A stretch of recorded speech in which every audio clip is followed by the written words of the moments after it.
Who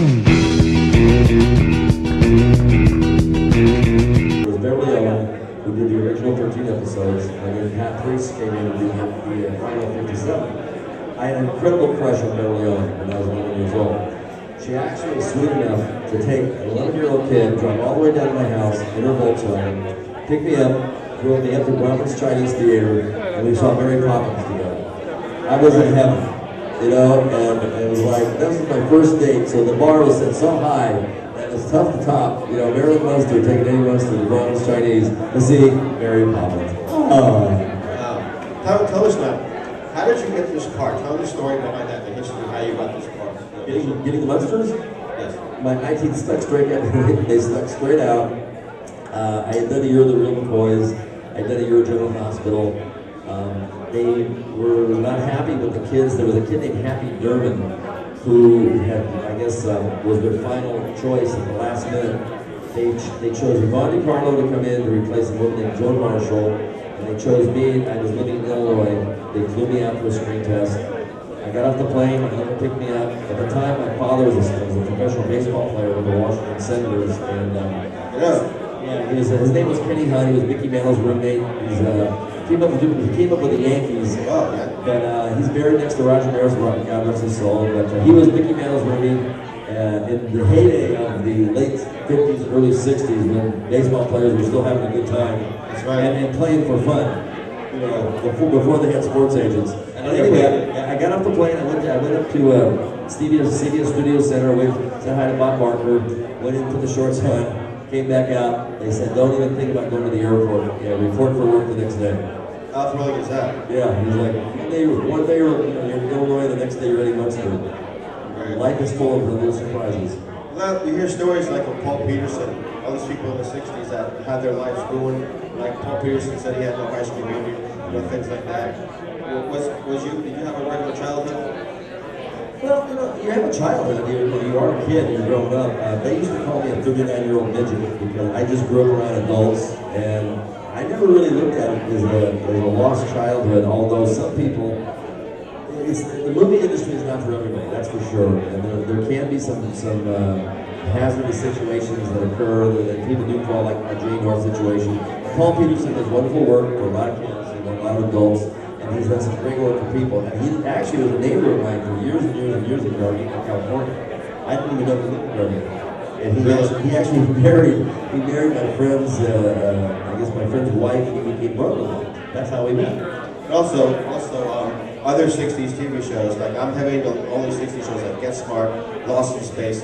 All the guys your same age, like Billy Mummy, Bill Robinson, all the guys, you all see each other? Yeah, well, not too hard. Billy Mummy actually was offered the role of Eddie Munster and turned it down because of the makeup situation.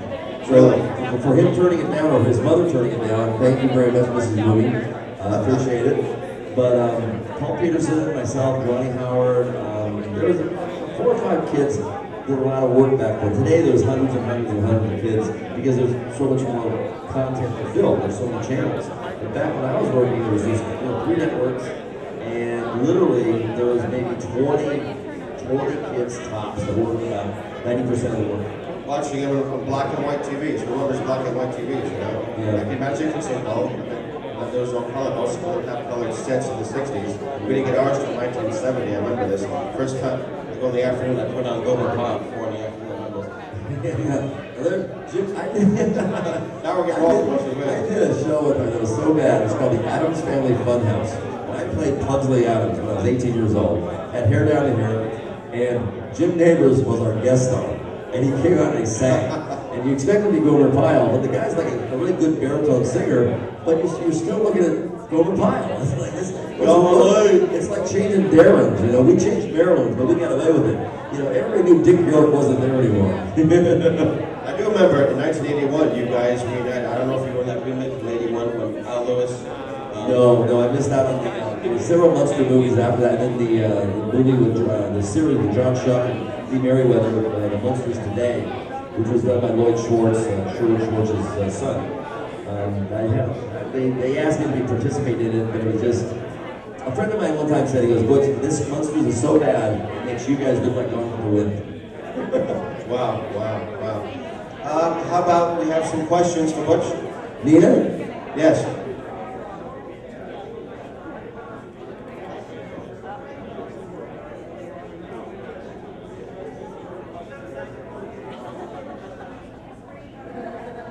Was it trouble to paint Herman green? Yeah, I want to know about the colorizing because it was all trouble to paint him green. You know what? That's a very good question. When we started out, they were using grease paint, and they didn't have a pan. I don't know if you're familiar with making. They had these things called pan sticks, which are very applicable, pliable, but they didn't have anything that would fit the color green. And we're in black and white, so it's like, why are we going down this trouble to work through this makeup situation when nobody's really going to see it? And I really think what happened was, I think they were making us up for each other's activity amongst ourselves, so we would play better to each other. Instead of that, you know, we really looked like monsters back and forth. And I think that was the cause. What they did was Max Factor actually made up a pan stick Munster green batch for us. So they actually created a makeup line for us just for the shoot, which was kind of unusual. And the Westmore family had a little bit, had something to do with that. Any other questions? Yes, sir.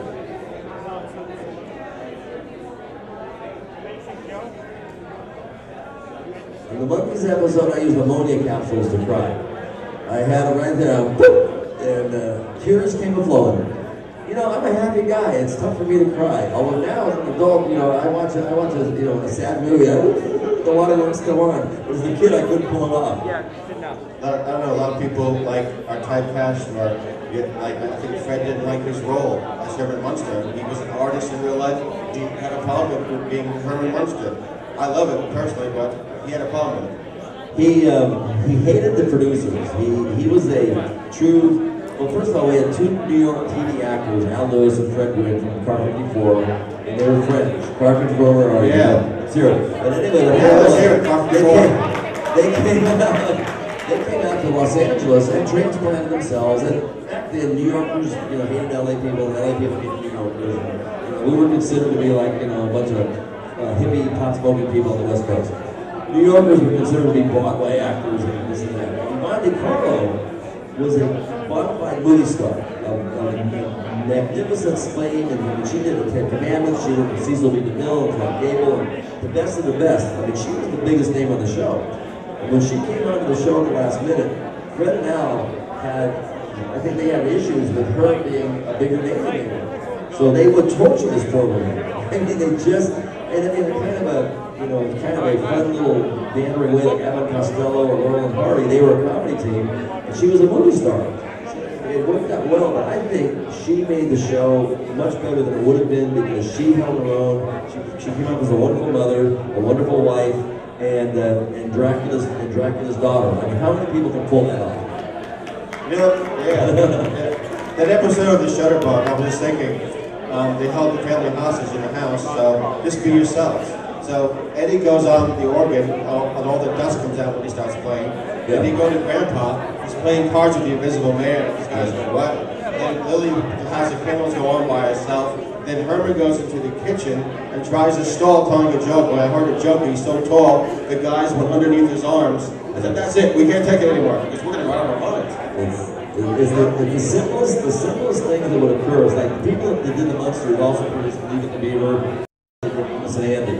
So they had a history of doing stuff, but a lot of the shows that were like scripts I think were regurgitated from Leave It to Beaver, but they were funny because of the nature of Herman Munster living next door. It wasn't Frankenstein, he was Herman Munster. So you may look at Frankenstein, and I always tell people the Addams Family versus the Munsters.